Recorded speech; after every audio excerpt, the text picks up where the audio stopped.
bloc Esgarrinxades utòpiques. Avui parlarem dels Estranys, d'en Raül Garriga Said, publicat per Edicions de 1984.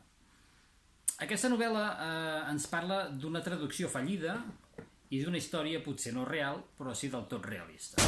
En aquest cas representa que un editor visionari insensat va encarregar a l'autor la traducció de les memòries d'un tal Felix von Lichnowsky.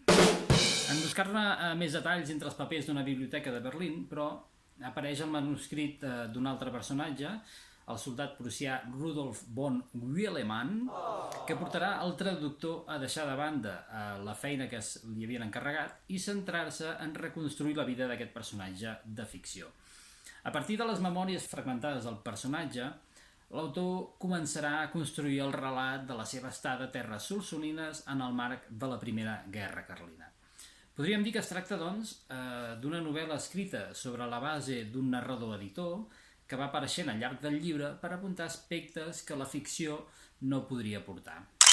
La novel·la, però, se centra en les vicissituds d'aquest personatge prussià que viatja fins a un dels països més endarrerits d'Europa ja en aquella època per lluitar per uns ideals que no acaba d'entendre, però que el seu pare ha dit que eren els que havia de defensar.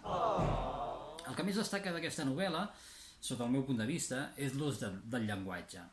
En Raül Garriga Said fuig de les convencions, dels espais comuns, de les comparacions típiques i de les imatges habituals. Això fa que la seva prosa sigui molt rica, que evoqui imatges noves que ens defineixen les situacions i els personatges de manera molt especial. Un exemple, penseu com seria un nen esquemàtic. És només un petit detall dels que hi trobareu.